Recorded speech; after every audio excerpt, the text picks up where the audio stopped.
Jesus more. So, my dear friends, we come to the depths of the priestly prayer of Jesus. Like I said yesterday, Jesus standing as a priest, interceding for his disciples, a real character of what a good shepherd is, who cares for his sheep even right up to the very end. He's thinking about what is going to happen to them, to the sheep, if he's not there. And therefore he's trying to make plans and try to secure the lives of the sheep. And we find the same thing in the first reading, St. Paul, praying for his disciples in Ephesus. And he tells them one thing, to be vigilant. And it ends by the emotional attachments of the people of Ephesus to St. Paul. They cry because he said they are not going to see his face any longer. Now, in the gospel, there are three things that I wanted to bring out today. First, Jesus praying for unity, and praying that the Father should not take them out of the world, but that should protect them from the power of the evil one. And thirdly, consecrating them to the truth. I think this will be the main themes for Jesus' prayer that we find today. First, unity. And I think Jesus finds that unity is one of the great, if they are supposed to succeed in the ministry, then they have to walk as one. Unity is something that we can never walk without. Unless we are united in something, even Jesus says in Matthew's Gospel, chapter 18, verse 19 and 18, when we are united on what to pray for, then God is going to answer us. So remember, it is not about what we can do, how we can strive, but being able to help each other, being able to be united in everything that we do. St. Paul says in Romans chapter 15, verse 1, those who are strong must bear with the weaknesses of those who are weak. Also, remember, before the coming of the Holy Spirit, the Acts of the Apostles chapter 2, verse 1, says that they were gathered in one place, in one accord. So they were there together, the importance of the facts that they were united. They were there in one place, united in prayer, and then the Holy Spirit comes to them.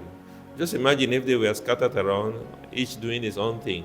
I don't know the kind of Holy Spirit that would come, but the fact that they were united in one place, in one accord, they received the Holy Spirit in that state.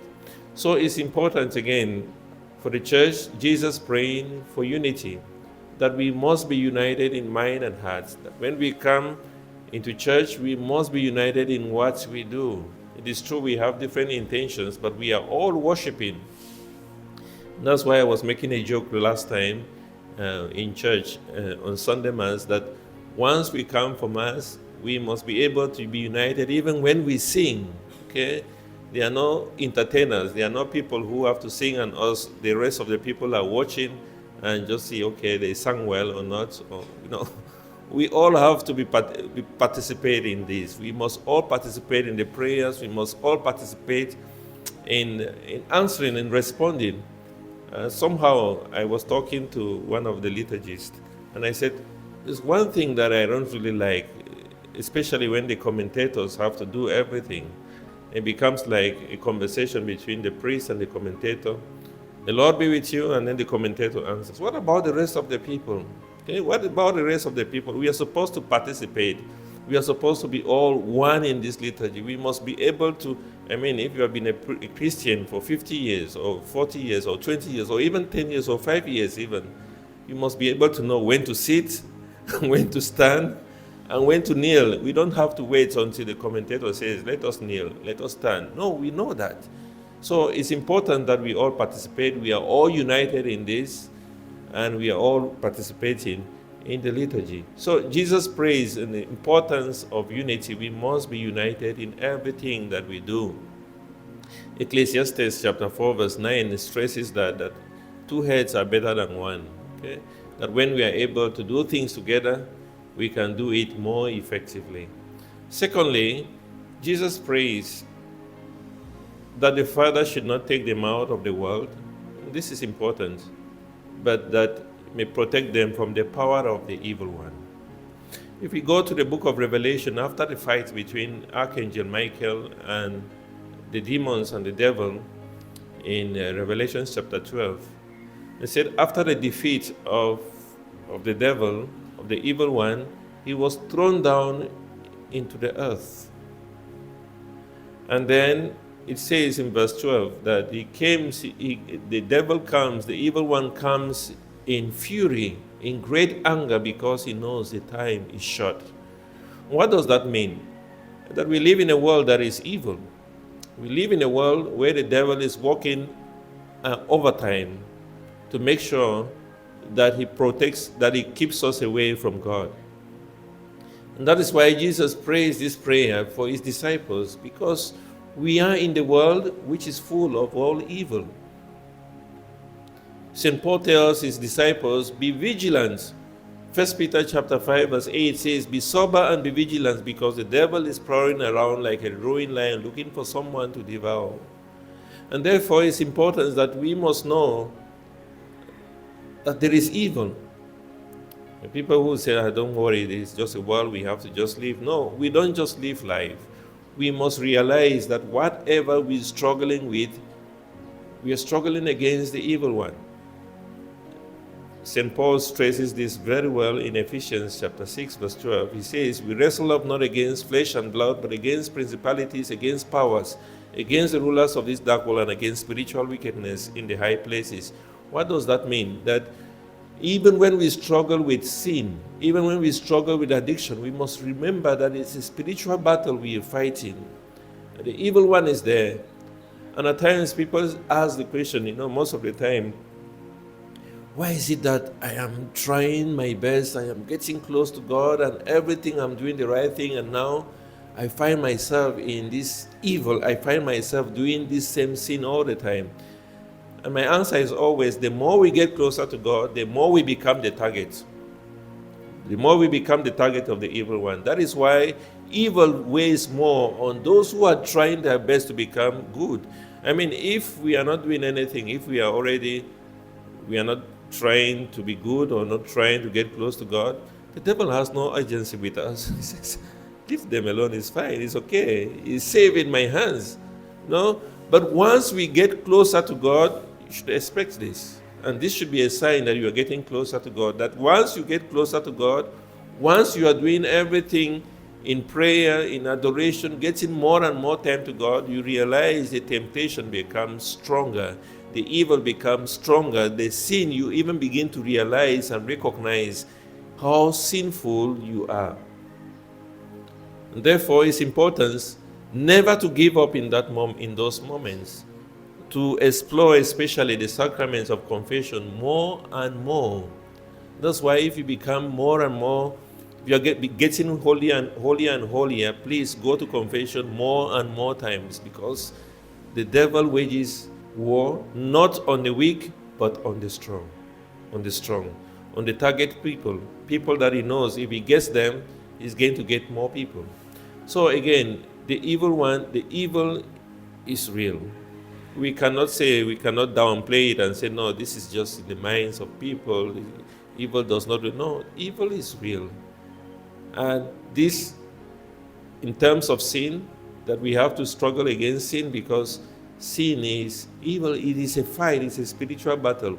Therefore, it's important for us to surrender our battles in the hands of God. Second, I think 1 Thessalonians, I'm not sure whether it's first or second, but chapter 3, verse 3 says that God is always faithful, and he will strengthen us and protect us from the hands of the evil one. From the evil one, he will continue to protect us, but we must continuously seek him. And now, secondly, the evil that exists in the world that we find today, evil is showing its face now, ugly. An ugly face of the evil is being shown to us now. It's not just true sin, but we can see evil in every way. And you see, just 2 days ago, I think a priest was released after being kidnapped for 3 months. And 2 other priests are still missing in my country. Okay? Recently, I saw a video of somebody just gathering more than 50 young people, 50 teenagers, and just shot them, like on a video, and posting that even on social media.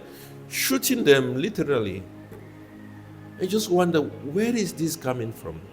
I mean, I witnessed that myself in Kenya when the Al-Shabaab came and shot all these 63 people in this little town. All these young people going in to watch football when they were playing the World Cup in 2015. And these people just attacked at that time and brought all of them out and shot them one after another on the head. And not only that, but cutting them again with machetes. I just wonder, where is this coming from? You see, evil showing its ugly face. And we live in a world that is continuously always against the gospel, always fighting the gospel. A world that is very hostile to the message, the Christian message that Jesus has given us. And the more the time goes, the more you realize how much the world has become so hostile to the gospel message. And that is why Jesus prays that we must always be consecrated in truth. That is the third thing. That we must stand for the truth in and out of season. And that's why we need a life of prayer. We need to be totally committed. Christianity is not just a meeting place where we just come on Sunday, meet, sing, and then we go back. No, it's a life of commitments to prayer. Knowing, first of all, that we need to be united, knowing that there is evil in the world that we need to counter, not with the works that we do, but through God's power itself. That's why Jesus says, consecrate them in the truth, but also protect them from the evil one, because they live in the world. They are in the world, but not of the world. And to live in the world, not of the world, means we have to tighten up our spiritual life, because we are involved in a spiritual battle. So, my dear friends, Jesus makes this very important prayer, and it's a reminder for each and every one of us to tighten our spiritual belt. And St. Paul talks about that in Ephesians chapter 6 already, about wearing the armor of God. Chapter 10, verse 10, it says, put on the armor of God that we may be able to stand against the evil of this world. Okay? But therefore, we must be able to tighten up our spiritual garments so that we may be ready to face the world that is so hostile to our faith. Let us therefore continue to ask God to lead us, to guide us, and to empower us to become real messengers of the truth. Kiss us, mother, kiss your children. Bring God's blessings from above. With your mantle blue enfold us in your gentle holy love. See the darkness dissipating, hear the trumpet echoing, Satan's rage